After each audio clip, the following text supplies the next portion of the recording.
Welcome to this week's look at the state of the New York City real estate market, where I take a look at the luxury market, the Manhattan market, and the Brooklyn market. I do it because I want you to be informed. It never hurts when you're a consumer to be informed. Welcome to this week's look at the state of the New York City real estate market. As always, I bring you the very latest news about what's happening in New York City's real estate market, from the luxury market to the Manhattan market to the Brooklyn market. Why do I do this? I do this so that you can stay informed. If you're informed, you'll make great decisions if you're buying or selling here, or if you're just a property owner and you want to know how the current market affects your position. As always, please post your questions below. Let's get started with the luxury market. There were 15 contracts signed last week. That would be for the week of August 8th to the 14th. That is 2 more than the previous week. Condos outsold co-ops 10-3, and 2 townhouses were in the mix. So the number 1 contract signed at $4 million and above was Unit 1 at 95 Charles Street. It was asking $13,995,000. It was listed in the middle of July, so it really wasn't on the market very long at all.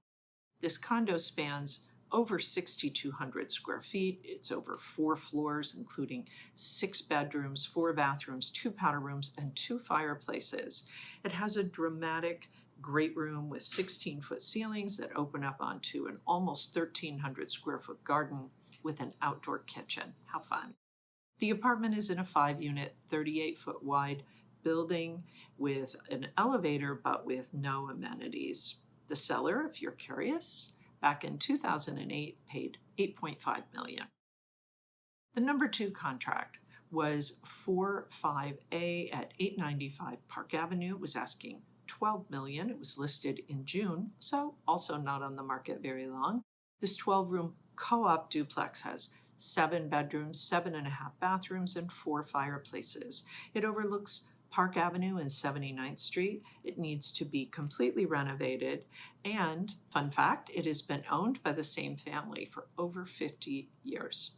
The amenities include doorman, fitness center with a squash and basketball court, and storage.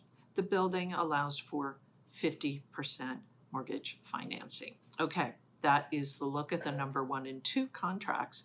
Let's take a look at the kind of the bigger picture, the stats for August 8th to the 14th. The total weekly asking price sales volume was $103,030,990. The average asking price, $6,868,733. The median asking price, $5,950,000. The average discount from original ask to the last asking price, 3%. And the average days on the market, 681. Although, as I pointed out, the number 1 and number 2 contracts this week were not on the market very long at all. So it's likely some of those other properties, probably the new development properties that are sitting in there, that are skewing the days on the market number. Okay, that's it. Any questions about what happened in the luxury market that are coming to mind, or you're curious to know about the properties that were the number 1 and number 2 contracts, or anything else that you might want to ask me about the real estate market, please post it below and I'll answer your questions.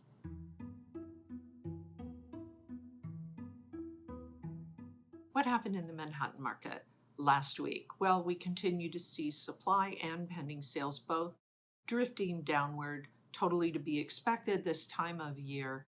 So I'm going to share some statistics with you, as I always do.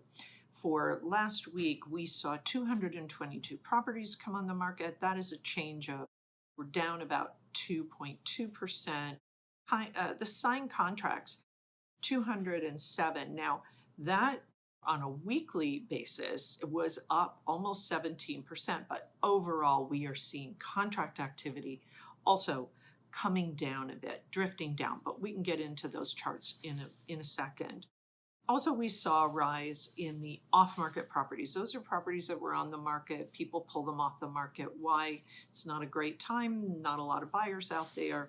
But the buyers out there that are out there are very intentional. So if you're well-priced sellers, don't necessarily pull your properties off the market. There are buyers. It's just you really need to be on target with your pricing.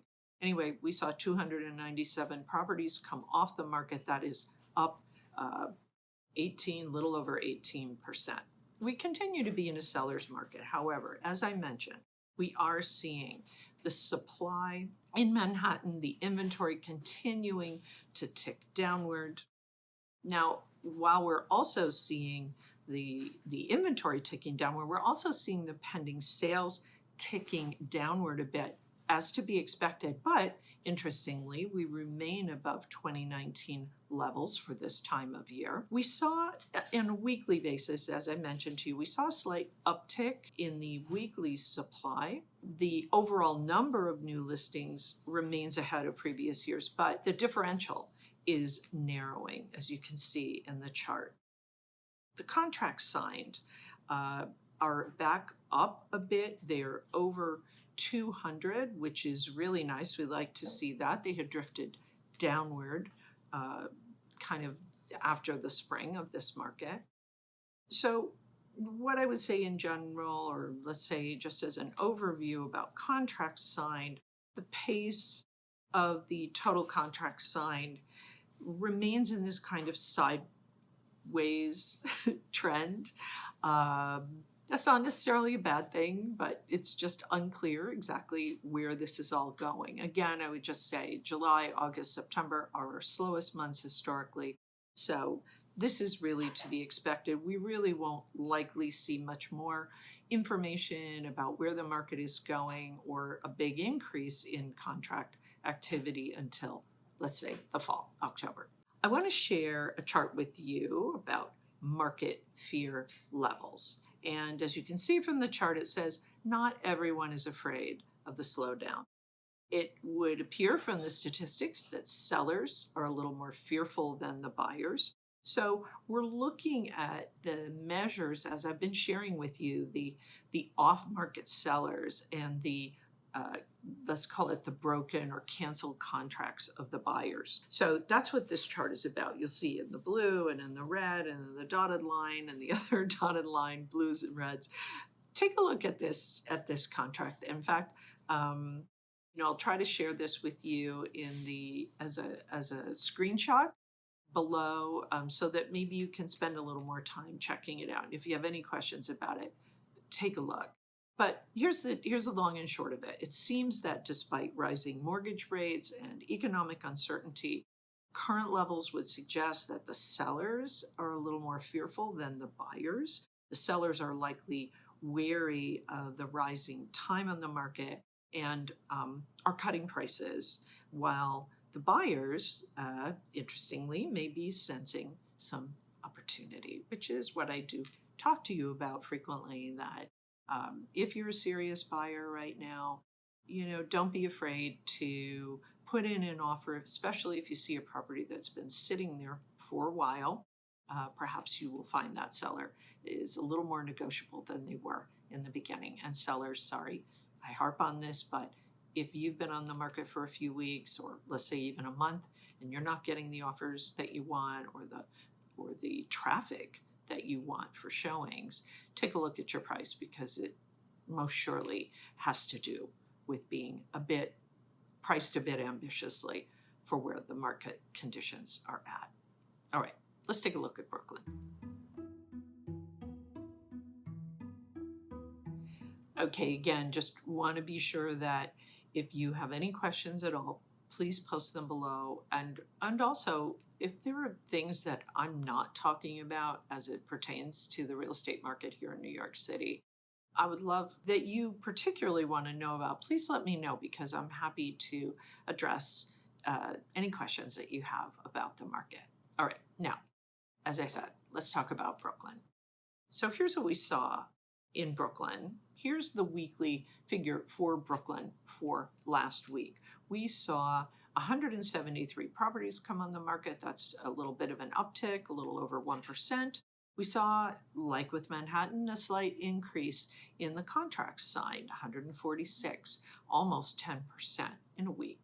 The off-market, interestingly, the off-market, unlike Manhattan, is actually down almost 11%, 115 properties. That tells us that the Brooklyn inventory that's currently on the market is being absorbed, perhaps more quickly than Manhattan, but we knew that from previous weeks. We could see that. I spoke about it in my last report, in fact. What does this mean? This means we continue to be in a seller's market in Brooklyn. I just want to also take a look at the 1 month mark for Brooklyn, because what it's telling us is that, as with Manhattan, the supply is down by almost 19% overall. We have 775 properties on the market in the last month in Brooklyn. Again, that inventory is down. We'd expect to see that this time of year. Contracts signed 597 over the month. That is up about 8%. And the off-market properties, not last week, but in the last month, 471. That is up 24% from the previous month. Where are we at? This is not unlike the report about Manhattan. We are continuing to see this kind of sideways trend. We are also, though, seeing that Brooklyn buyers that activity is still stronger than Manhattan. We're still seeing more inventory being absorbed in Brooklyn than in Manhattan. Let's see what the fall brings. Again, July, August, September are our slowest months. Let's see where we're at in the fall as we get closer to October. In the meantime, I'm going to continue to track the market very closely, bring you the very latest news on what is going on in the real estate market, from the luxury to the Manhattan to the Brooklyn markets. Please post your questions below. Always happy to answer them. I'll be back next week with the very latest news about what's happening in the New York City real estate market. In the meantime, take care.